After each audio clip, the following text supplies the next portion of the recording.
and I'm going to repeat it for the sake of those watching on TV.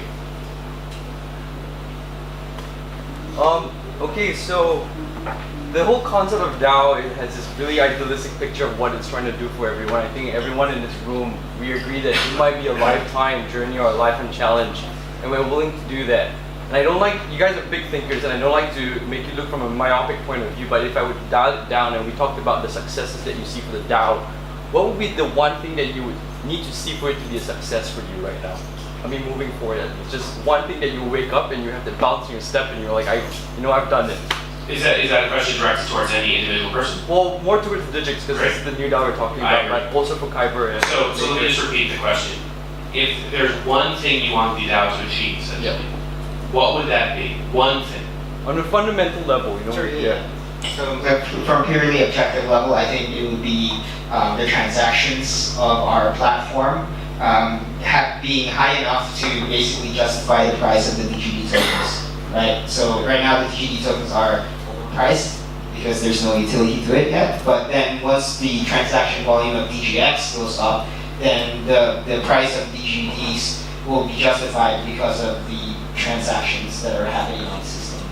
And so it's very straightforward. It's a very straightforward metric. Sure. Okay. So I guess like in my personal opinion, right? Like one thing I'd like to see accomplished is that we get this like massive coordination, because like in the blockchain, right, it's non-jurisdictional from the natively, right? So like people are very decentralized and it's very hard to coordinate basically, right? So we want to have like this really robust system where everyone can coordinate to a single consensus or decision.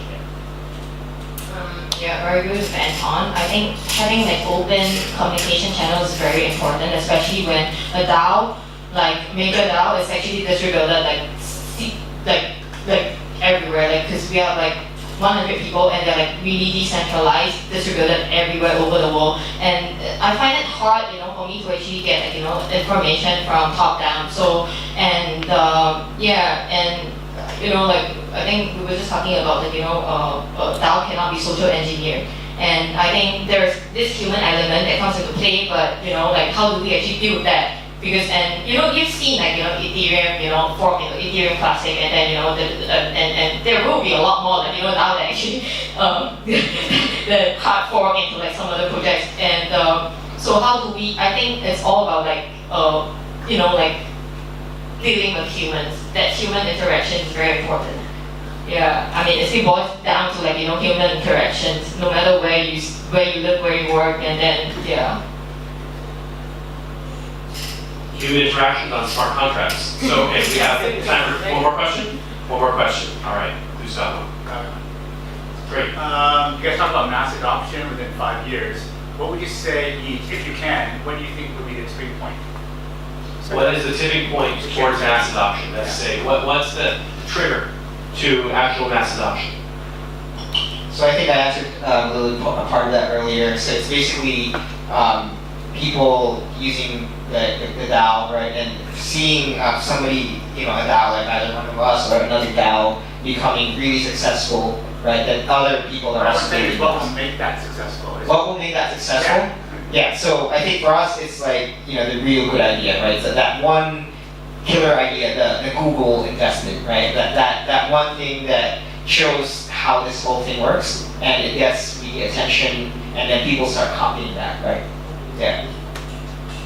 I don't know, maybe we see something crazy like another CryptoKitties or Dogecoin, and then that will be like the big tipping point, Yeah, but in all seriousness, like in Ethereum, right, we see all these different DeFi projects, decentralized financial projects, and we have this one, developer. They're from Incident basically, and basically they're young students, and all he knows is about blockchain, DeFi, etc. Right, and he's trying to basically expand his app into like traditional finance, and he's like having a harder time get traditional finance as opposed to like DeFi, right? So I mean, there will be a point where people realize that using all this different like distributed or decentralized applications is actually much easier as compared to like traditional finance. So for example, I can actually get a loan in DAI by simply like locking up some ETH, and it's really simple. Like stock, few clicks of a button, right? I can even have a mobile app for that.